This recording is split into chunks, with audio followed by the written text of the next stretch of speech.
साईं प्रणाम। City one में आपका स्वागत है। आप देख रहे हैं दिन भर। मैं हूं सुजीत सिंह। आइए अब नजर डाल लेते हैं आज की सुर्खियों पर।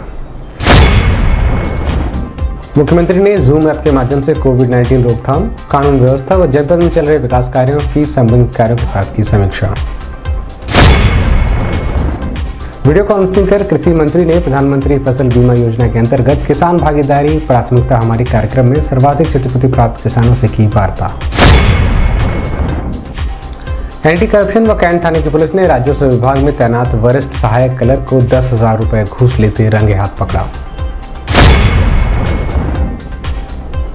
कोतवाली पुलिस ने चिकित्सा अधिकारी कार्यालय में प्रमाण पत्र बनवाने के नाम पर रिश्वत लेने वाले लिपिक को किया गिरफ्तार। पूर्वोत्तर रेलवे क्रीड़ा संघ के तत्वावधान में 14वीं अखिल भारतीय रेलवे महिला व पुरुष हैंडबॉल प्रतियोगिता का महाप्रबंधक ने किया शुभारंभ। 10 किलोमीटर लंबे गुड़धुइया नाले की साफ सफाई व अवैध निर्माण को लेकर जिलाधिकारी ने संबंधित कार्यों के साथ की बैठक, दिए आवश्यक दिशा निर्देश। कंपोजिट प्राथमिक विद्यालयों में दक्षता का आकलन कर सरल ऐप के माध्यम से पठन पाठन का वातावरण किया जा रहा विकसित। क्षेत्राधिकारी कैंट के नेतृत्व में जनपद न्यायालय से बेतिहाता तक चलाया गया अवैध अतिक्रमण के खिलाफ अभियान। कायाकल्प अभियान के तहत परिषदीय विद्यालयों को जनप्रतिनिधि अधिकारी व आम जनमानस द्वारा गोद लेकर मिलेगा बच्चों को समानता व शिक्षा का अधिकार। बेलीबार थाने की पुलिस ने शटर का ताला तोड़ रहे 4 छात्र चोरों को किया गिरफ्तार। और वैश्विक महामारी पर प्रभावी नियंत्रण को लेकर सीएम की जानकारी, कहा स्वास्थ्य महकमा पूरी तरह अलर्ट। लखनऊ के 5 कालिदास मार्ग से मुख्यमंत्री योगी आदित्यनाथ ने गोरखपुर के मंडलायुक्त सभागार में जूम ऐप के माध्यम से कोविड-19 रोकथाम, कानून व्यवस्था व जनपद में चल रहे विकास कार्यों की संबंधित कार्यों के साथ समीक्षा की। समीक्षा के दौरान मुख्यमंत्री योगी आदित्यनाथ ने कहा कि वैश्विक महामारी कोरोना वायरस पर प्रभावी नियंत्रण को लेकर स्वास्थ्य महकमे को पूरी तरीके से अलर्ट मोड पर रखा जाए। वहीं कानून व्यवस्था को चुस्त दुरुस्त बनाए रखने के लिए अपराधियों को चिन्हित कर उन पर कार्रवाई सुनिश्चित की जाए। साथ ही जनपद में चल रहे विकास कार्यों को प्राथमिकता के आधार पर संबंधित विभागों के अधिकारियों द्वारा जांच कर गुणवत्ता के साथ समयबद्ध तरीके से पूरा किया जाए। बैठक में मंडलायुक्त Ravi Kumar NG, ADG Akhil Kumar, DIG जे रविंद्र गौड़, जिलाधिकारी विजय किरण आनंद, एसएसपी डॉक्टर विपिन ताड़ा सहित विभिन्न विभागों के संबंधित अधिकारी मौजूद रहे।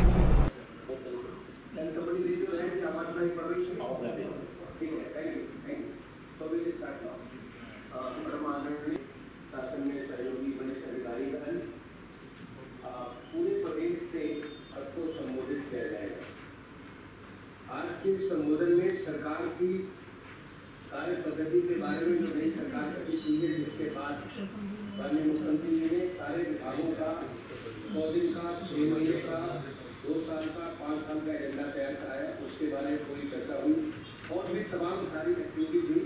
और आज आपके द्वारा शासन के जो हमारा जो फील्ड लेवल पे जो सबसे नीचे लेवल का अधिकारी आपका वहाँ पे कैसे शासन की पहचान बनाते, कैसे उसके बाद शांति व्यवस्था के बारे में, कानून व्यवस्था के बारे में क्या कार्रवाई की जा रही है, द्वारा सभी स्तर पर उपस्थिति होती है, सभी स्तर के लोगों को महसूस होता है काम करने का, वो सारा का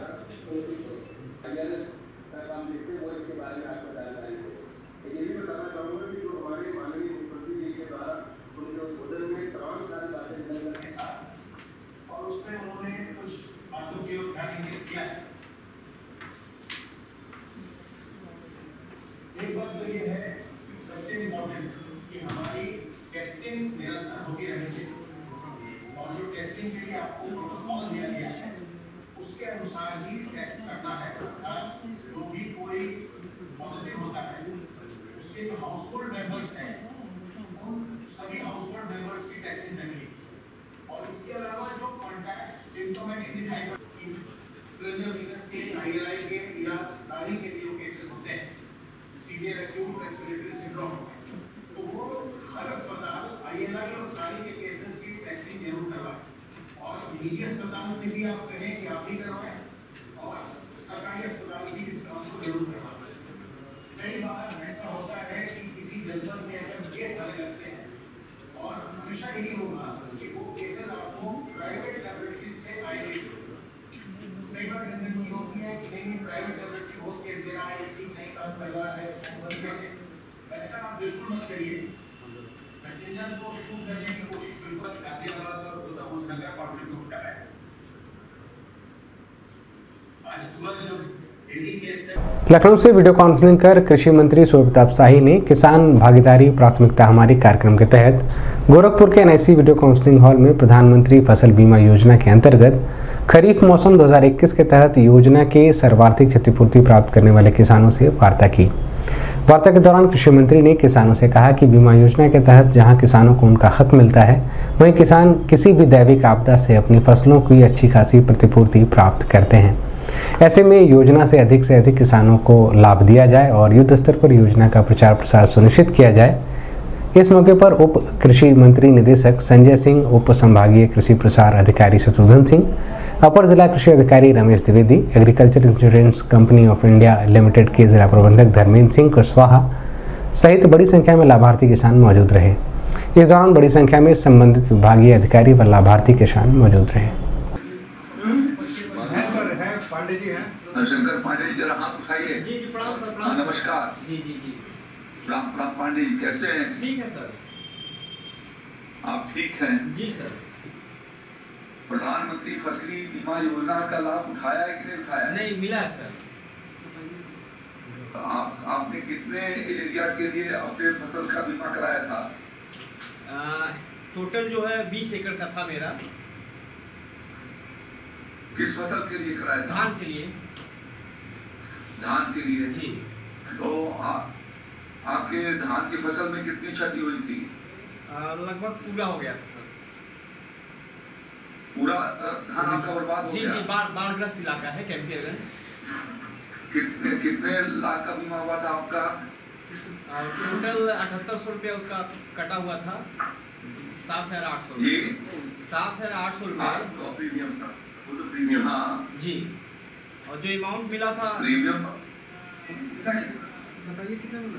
2,18,638 रुपये मिला था सर। 2,18,000 की क्षतिपूर्ति आपको मिली? जी 638। प्रीमियम आपने कितना जमा किया था बीमा का? 7,878 रुपये। जो आपका अंश था प्रीमियम का वो कितना था? जी जो आपका प्रीमियम का अंश था वो कितना था? 7,800।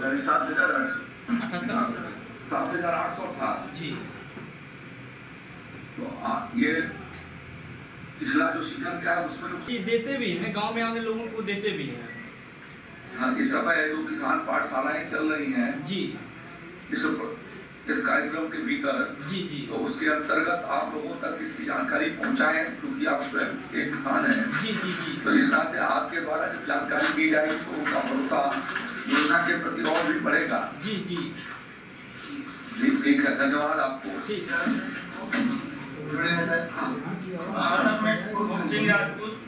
ग्राम शांति विकास खंड पनवाड़ी जिला महोबा से बोल रहा हूँ सर।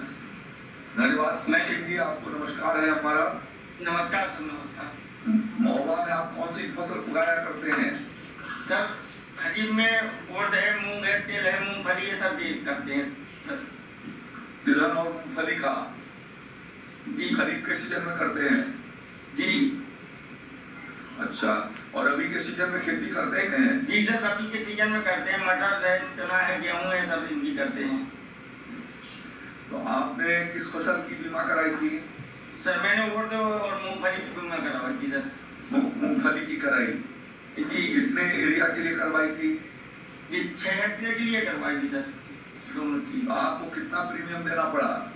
सर 3,600 रुपये दिया था मैंने। 10,600 करोड़?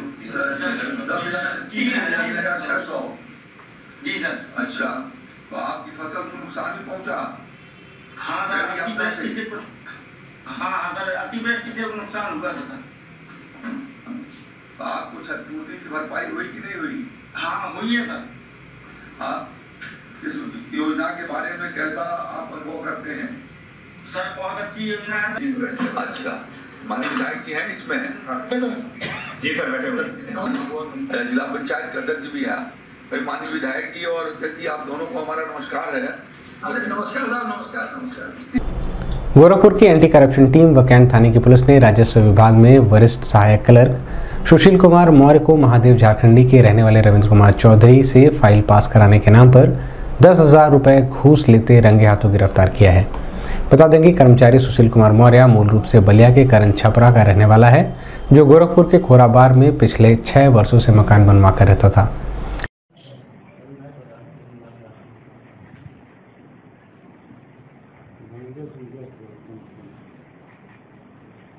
सीओजी नंबर मांग रहा है, हैदराबाद के सीओजी नंबर वो है, क्या नाम है?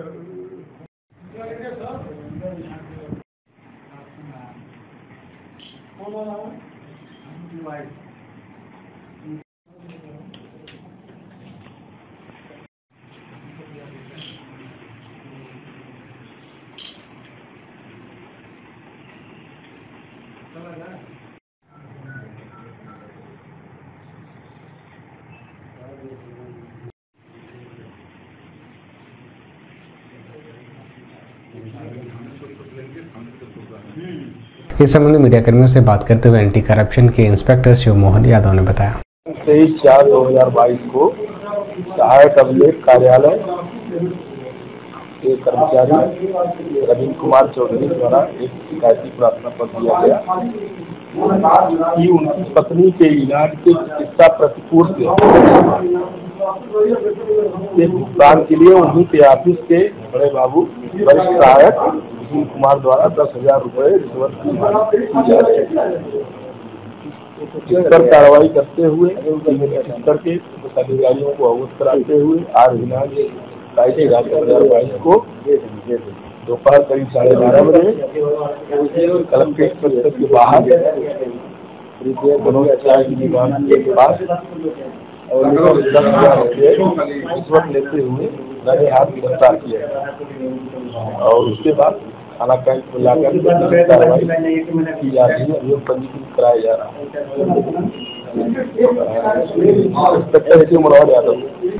शासन के निर्देश के क्रम में जिला प्रशासन द्वारा विभागों में चल रहे भ्रष्टाचार पर पूर्ण रूप से अंकुश लगाए जाने के क्रम में गोपनीय जांच के तहत मुख्य चिकित्सा अधिकारी कार्यालय में प्रमाण पत्र बनवाने के नाम पर रिश्वत लेने वाले लिपिक सत्यप्रकाश शुक्ला को कोतवाली थाने की पुलिस ने गिरफ्तार किया है।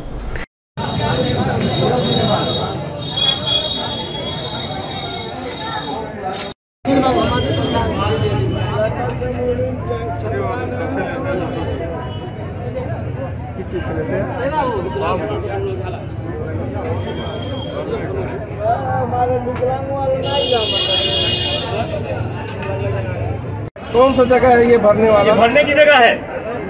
इनको भी ले चलो, इनको भी थाने ले चलो उठा के। विकलांग आदमी हो तो इसका मतलब विकलांगों को ठगोगे तुम? मांगते नहीं हो, क्यों नहीं मांगते हो? मांगते नहीं हो तो मुफ्त में बैठे हो तुम यहाँ पर?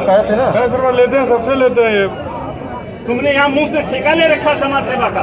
इस संबंध में मीडिया कर्मियों से बात करते हुए जिलाधिकारी विजय किरण आनंद ने बताया, शासन के जीरो टॉलरेंस फॉर करप्शन की नीति के दृष्टिगत हम लोग हर एक कार्यालय में जन कल्याण योजनाओं के क्रियान्वयन में और जो सेवाएं जनहित गारंटी अधिनियम में लोगों को देना है उनके संबंध में गोपनीय जांच लगातार कर रहे हैं। और उसी सिलसिले में दिव्यांग कल्याण विभाग के लिए प्रमाण पत्र बनाने की जो प्रक्रिया में कुछ कर्मचारीगण संलिप्त होकर बिचौलियों के माध्यम साथ सांठगांठ करके अवैध वसूली कर रहे थे और लोगों को शोषण कर रहे थे, जिसको गोपनीय जांच में सिद्ध पाया गया और उसके आधार पर उनके खिलाफ प्राथमिकता दर्ज करने के लिए और विस्तृत जांच करने के लिए सीएमओ को निर्देशित किया गया और एफआईआर हुई है, उनकी गिरफ्तारी की गई है।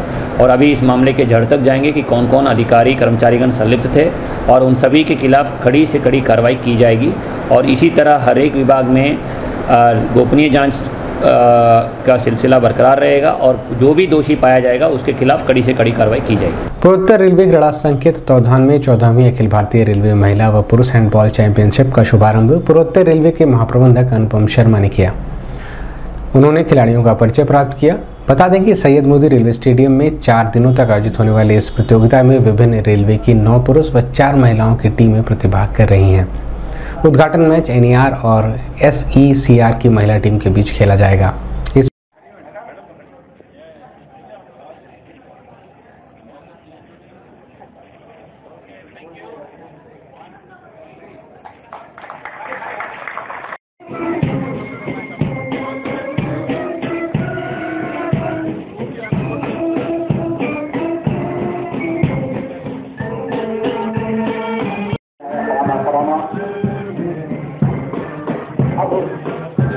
दायित्व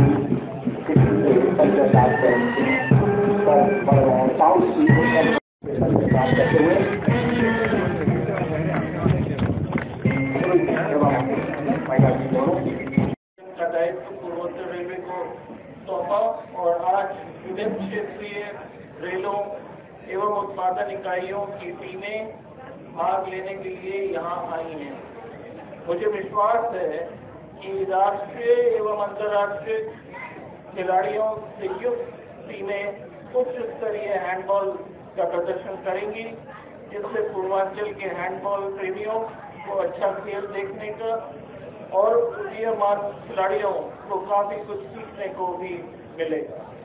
सभी टीमों को अच्छे प्रदर्शन के लिए मेरी शुभकामनाएं।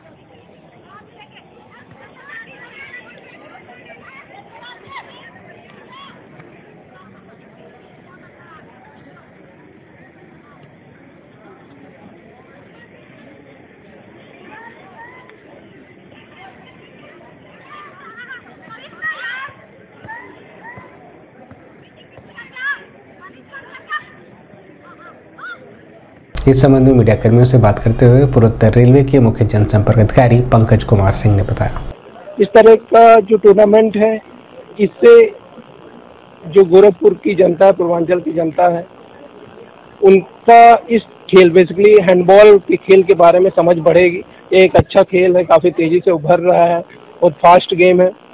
इसमें जो पूर्वोत्तर रेलवे की टीम है वो बहुत अच्छा परफॉर्म कर रही है। पिछले कई वर्षों से हम लोग इंटर रेलवे चैंपियन हैं और भारतीय टीम जो है उसमें भी हमारी महिला खिलाड़ी और पुरुष खिलाड़ी ठीक ठाक नंबर्स में। ये 4 दिवसीय टूर्नामेंट है, आज से शुरू होकर 30 अप्रैल को इसका समापन होगा। शासन के निर्देश के क्रम में जनपदवासियों को जल जमाव की समस्या से निजात दिलाने के उद्देश्य से 10 किलोमीटर लंबे गुड़धोइया नाले की तल्ली झाड़ सफाई का अभियान नगर निगम की देखरेख में संचालित किया जा रहा है, जिसको लेकर जिलाधिकारी विजय किरण आनंद ने कलेक्ट्रेट सभागार में संबंधित विभागों के अधिकारियों के साथ बैठक कर नाले की समुचित साफ सफाई व अवैध अतिक्रमण सहित अन्य विषयों को लेकर चर्चा की। चर्चा के दौरान जिलाधिकारी ने सभी संबंधित अधिकारियों से कहा कि शासन के मंशा के अनुरूप नाले की सफाई की 100% सुनिश्चित की जाए। बैठक में एसडीएम सदर Kuldeep Meena, ADM city Vineet Kumar Singh, city magistrate Abhinav Ranjan Srivastava, police अधीक्षक यातायात डॉक्टर MP सिंह सहित विभिन्न विभागों के संबंधित अधिकारी व कर्मचारी मौजूद रहे। तो वहाँ पे अभी पानी निकासी कैसे हो रही है? पुराना नाला साफ हो रहा है? साफ है, ऐसा है, पूरा तो हो गया। हम लोग बात किए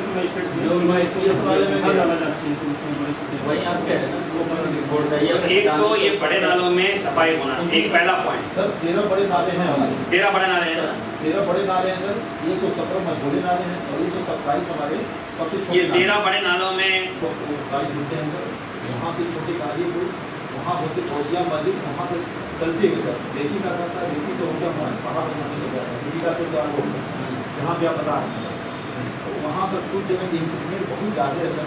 आप कल गए सर वहाँ कुर्दीपुर में, मैं आपको बता देता हूँ वहाँ पे सावित्री हॉस्पिटल जो है वो हमारा इलाहीबाग रेगुलेटर से जुड़ा है, जो तीसरा सबसे बड़ा तिरतला बनाया है।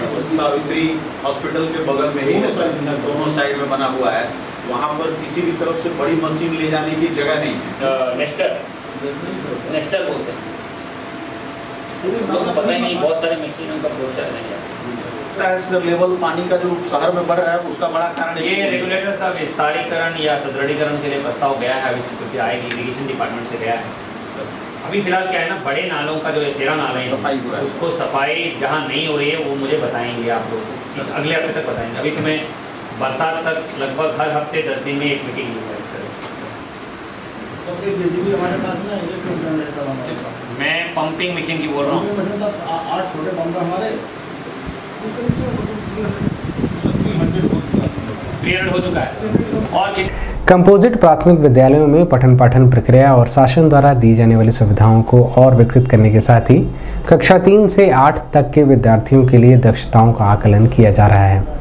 बता दें कि कोविड-19 के दौरान विद्यालयों के बंद होने से छात्र छात्राओं की दक्षता पर जो प्रभाव पड़ा है उसका आकलन करते हुए शिक्षकों के माध्यम से तकनीक का प्रयोग करते हुए सरल ऐप के माध्यम से उसका आकलन किया जाएगा। साथ ही अनुकूल माहौल में परिषदीय विद्यालयों में परीक्षाओं का संचालन समुचित व्यवस्था के बीच सुचारू रूप से संचालित किया जा रहा है।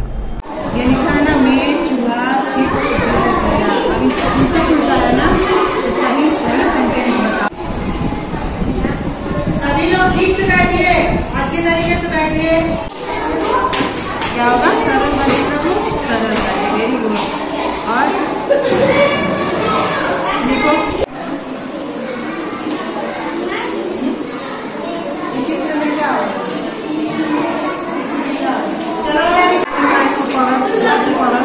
क्या लिखा है?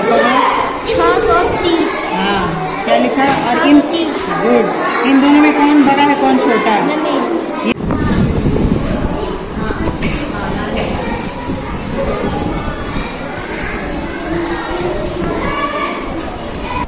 इस संबंध में मीडियाकर्मियों से बात करते हुए जिलाधिकारी विजय किरण आनंद ने बताया, साल के वैश्विक महामारी के बाद बच्चे स्कूल में वापस आए हैं, उनका दक्षताओं में जो नुकसान हुआ है उसको आकलन करने के लिए एक परीक्षा की जा रही है और 1 से 8 के बच्चों को ये परीक्षा की जा रही है। कल 1 से 3 के बच्चों को परीक्षा की गई थी जिसमें उनके oral reading fluency, mathematics, number identification, comprehension, analytical ability सभी की परीक्षा की गई थी और OMR शीट में भर के उसको स्कैन करके अपलोड किया जाएगा और उसके पश्चात आर्टिफिशियल इंटेलिजेंस के माध्यम से उनका रिपोर्ट कार्ड सृजित करते हुए निपुण भारत मॉनिटरिंग सेंटर से बच्चों को, अभिभावकों को और हमारे टीचर्स को भी रिपोर्ट कार्ड प्रेषित किए जाएंगे कि बच्चों का वर्तमान दक्षता क्या है और आगे जो निपुण भारत की निर्धारित दक्षताएं हैं वो प्राप्त करने के लिए शिक्षकों को, अभिभावकों को, बच्चों को मदद मिलेगी। और इसी तरह का आकलन हर 3 माह में करते रहेंगे ताकि आउटकम बेस्ड प्रणाली हमारे शिक्षा विभाग की हो जाए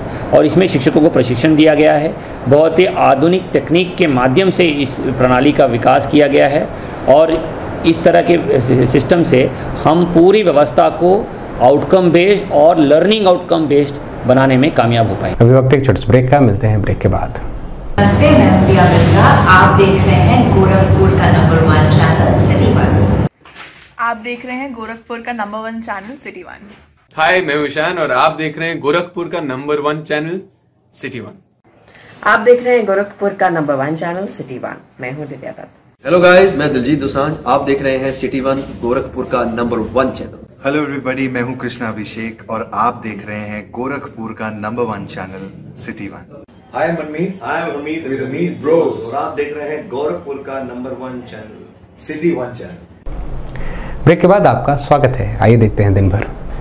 शासन के निर्देश के क्रम में सड़कों पर अवैध अतिक्रमण के खिलाफ लगातार अभियान चलाया जा रहा है। इसी क्रम में क्षेत्राधिकारी कैंट श्यामदेव के नेतृत्व में जनपद न्यायालय से बेतिहाता तक प्रवर्तन दल, यातायात विभाग सहित अन्य विभागों के आपसी सामंजस्य से अवैध अतिक्रमण के खिलाफ अभियान चलाया गया। वहीं अतिक्रमणकारियों पर चालान के साथ स्थायी अतिक्रमण को JCB के माध्यम से ध्वस्त करने का भी कार्य किया जा रहा है।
इस संबंध में मीडियाकर्मियों से बात करते हुए क्षेत्राधिकारी कैंट श्यामदेव ने बताया, जैसा कि आप अवगत हैं, शासन का निर्देश है कि अतिक्रमण किसी भी तरह से नहीं होना चाहिए, सड़कें आवागमन के लिए एकदम खाली होनी चाहिए।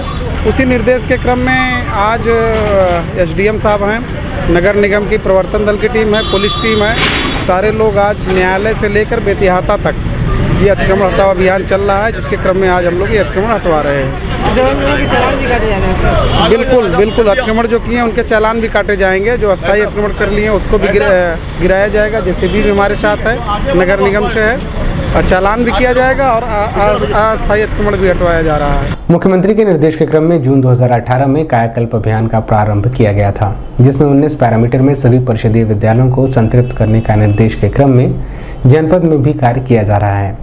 शासन के निर्देश के क्रम में सभी जनप्रतिनिधियों, अधिकारियों व आम जनमानस से स्कूलों को गोद लेने की व्यवस्था सुनिश्चित की जा रही है, जिससे बच्चों को शिक्षा का अधिकार और अवसर की समानता प्राप्त हो सके। इस संबंध में मीडिया कर्मियों से बात करते हुए जिलाधिकारी विजय किरण आनंद ने बताया, माननीय मुख्यमंत्री जी द्वारा ऑपरेशन कायाकल्प अभियान जून 2018 में प्रारंभ किया गया था। उसमें 19 पैरामीटर में सभी परिषदीय विद्यालयों को संतृप्त करने के शासन के निर्देश थे।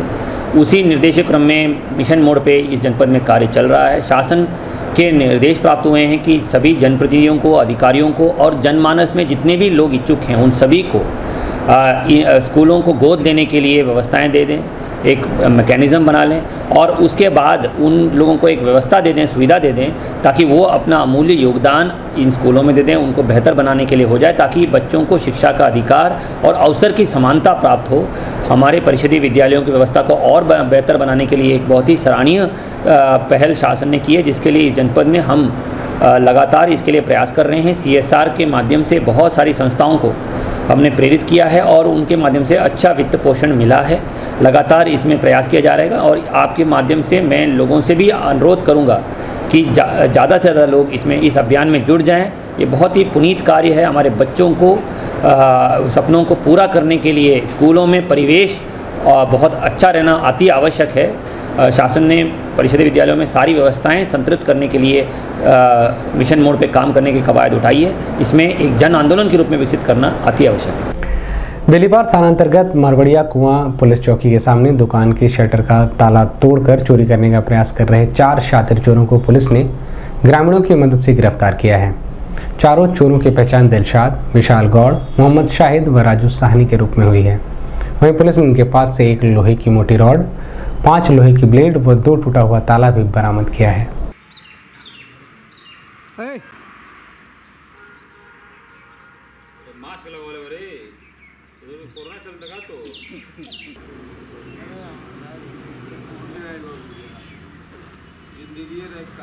भाग गए दिल्ली, बम्बई, कलकत्ता है, ये छोड़ के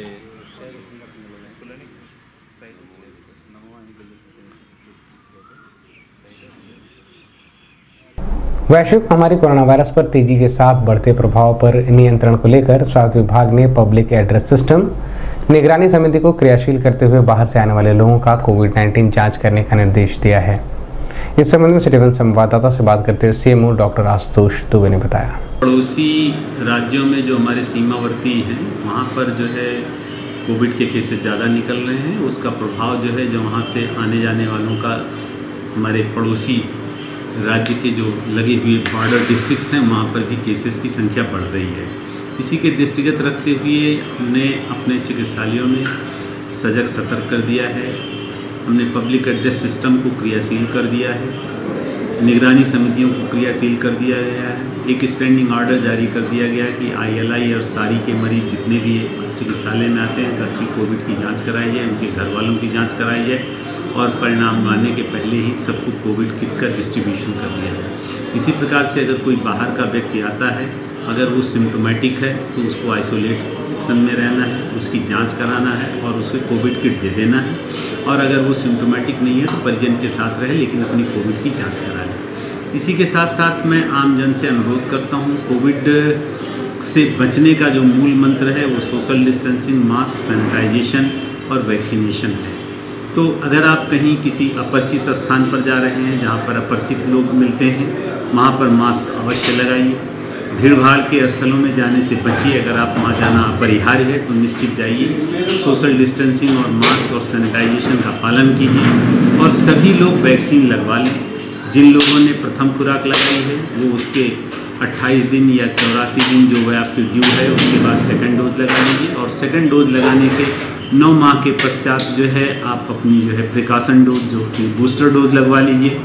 15 से लेकर के 17 वर्ष तक के बच्चों को जो हमारी टीकाकरण का महाअभियान चल रहा है उसमें पहली और दूसरी खुराक दोनों लगाई जा रही है, उसको लगवाएं। और 12 साल से लेकर के 14 वर्ष के बच्चों को जो कार्बो वैक्सीन लगाई जा रही है जगह जगह पर, वो अपने नौनिहालों को वैक्सीन लगवा लें। दिन भर में बस इतना ही। आइए नजर डाल लेते हैं आज की सुर्खियों पर। मुख्यमंत्री ने जूम ऐप के माध्यम से कोविड-19 रोकथाम, कानून व्यवस्था व जनपद में चल रहे विकास कार्यों की संबंधित कार्यों के साथ की समीक्षा। वीडियो कॉन्फ्रेंसिंग कर कृषि मंत्री ने प्रधानमंत्री फसल बीमा योजना के अंतर्गत किसान भागीदारी प्राथमिकता हमारी कार्यक्रम में सर्वाधिक क्षतिपूर्ति प्राप्त किसानों से की वार्ता। एंटी करप्शन व कैंट थाने की पुलिस ने राजस्व विभाग में तैनात वरिष्ठ सहायक क्लर्क को 10,000 रुपए घूस लेते रंगे हाथ पकड़ा। कोतवाली पुलिस ने चिकित्सा अधिकारी कार्यालय में प्रमाण पत्र बनवाने के नाम पर रिश्वत लेने वाले लिपिक को किया गिरफ्तार। पूर्वोत्तर रेलवे क्रीड़ा संघ के तत्वावधान में 14वीं अखिल भारतीय रेलवे महिला व पुरुष हैंडबॉल प्रतियोगिता का महाप्रबंधक ने किया शुभारंभ। 10 किलोमीटर लंबे गुड़धुरिया नाले की साफ सफाई व अवैध निर्माण को लेकर जिलाधिकारी ने संबंधित कार्यों के साथ की बैठक, दिया आवश्यक दिशा निर्देश। कंपोजिट प्राथमिक विद्यालयों में दक्षता का आकलन कर सरल ऐप के माध्यम से पठन पाठन का वातावरण किया जा रहा विकसित। क्षेत्राधिकारी कैंट के नेतृत्व में जनपद न्यायालय से बेतिहाता तक चलाया गया अवैध अतिक्रमण के खिलाफ अभियान। कायाकल्प अभियान के तहत परिषदीय विद्यालयों को जनप्रतिनिधि अधिकारी व आम जनमानस द्वारा गोद लेकर मिलेगा बच्चों को समानता व शिक्षा का अधिकार। बेलीबार थाने की पुलिस ने शटर का ताला तोड़ रहे 4 शातिर चोरों को किया गिरफ्तार। और वैश्विक महामारी पर प्रभावी नियंत्रण को लेकर सीएम ने दी जानकारी, कहा स्वास्थ्य महकमा पूरी तरह अलर्ट।